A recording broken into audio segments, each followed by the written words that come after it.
First, you take refuge in the three jewels, right?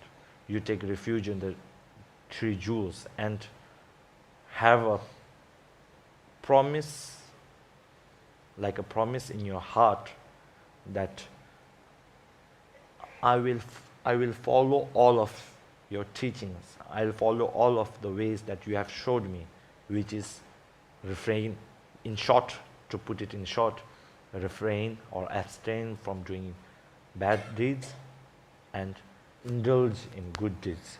That's the short. So first you must think like this: I take refuge in the three jewels, not just by saying, but by thinking from the bottom of your heart. Now I'll go more in depth. Why must you take refuge in the three jewels? I'll go more in depth later. But first think like that. After doing that, how do and follow all their teachings. But in their teachings, there is a lot of good karma and bad karma, right? Refrain from doing bad karma. But we have not actually refrained from doing bad karma. We have done bad karma, right? So, for us, it's important to be guilty, not get consumed by the guilt, but be guilty. Like, why, asking ourselves, why did I do this bad deed? Just so that I can get a small bit of attention, right? We may do a bad deed just to get someone's attention.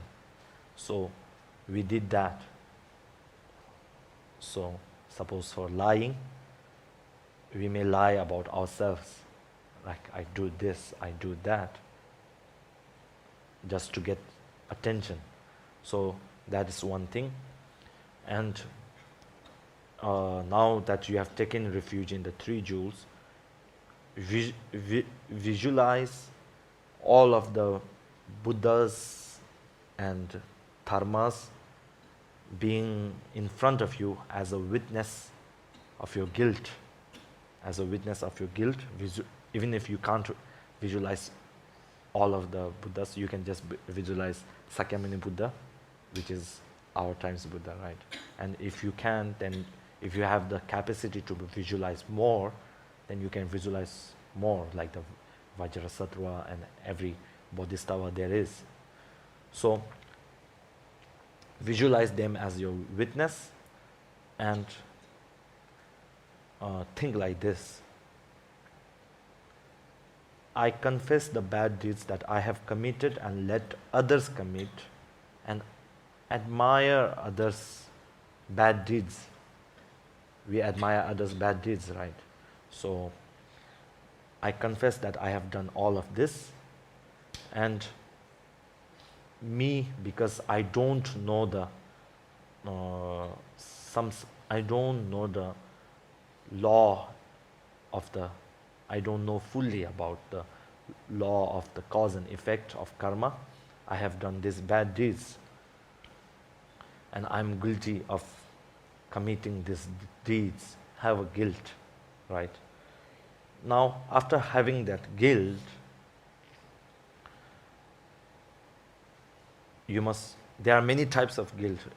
Actually, you can just have, through the time that I am born till now, I have done bad deeds, not respecting the teachings of Dharma that Buddha has given us. Through ignorance, I have done this type of deeds, and I confess to you from the bottom of your heart. You must have that feeling. And after doing that, after having that type of feeling, then now you must have the promise. Okay, I have already finished doing this. I have already done this type of bad deed. Now, from the bottom of my heart, I promise that I have committed this deed from ignorance, but from now, I promise that I would not do it. You must think like that. Even though your promise may be broken, right? Even if you make a promise, it may be broken, because our our way of thinking, our mindfulness, and what do we say, checking our actions are not good. So we may break the promise, right, unknowingly, even because our mindfulness and whether we are committing the good karma or bad karma are not good, we may commit the bad deeds again. So it may feel like a lie that we are promising, but at that very point of time when you are practicing this, it's very important that you have a what do we say, strong belief of that I won't do, even though at a later stage of time, to your ignorance, to our own ignorance, to our not being practice of mindfulness, we may commit the bad deeds again, even then. But at that point of time, we must have that strong belief that I would not commit from now on. We must have that strong conviction. Do we call it conviction? Yeah, strong conviction that I would not do that. Okay? So, now basically I have told you the three powers without saying their names. So the first thing is take refuge in the three jewels and have a belief that you will follow their teachings. And after that, second, visualize all of the Dharma and the Sangha and the enlightened ones in front of you as a witness, and you confessing to them about your guilt that you have done from the beginning of time till now through ignorance, right? And after that, make a promise, like I have done that, but from now on I won't do it. So that type of promise. So that's that. So we have already talked about the power of foundation, which is taking refuge in the three jewels, and the power of power of eradication, which is you feeling guilty, right? And third is the power of turning away from false, meaning you making a promise that you would never commit a bad deed.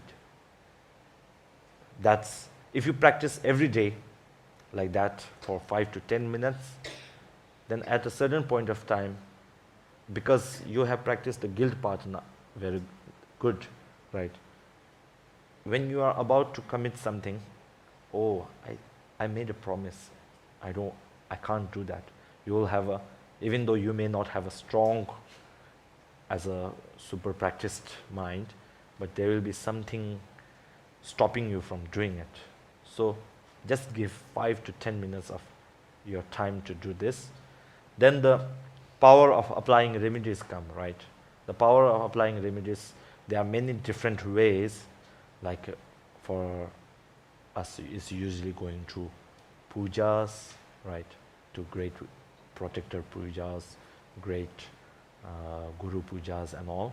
That's one of the way to apply remedies. And you doing recitations, you reciting the mantras and practicing emptiness, practicing bodhisattva, bodhicitta, and these are the types that is called the power of applying remedies, which is a little bit hard depending on.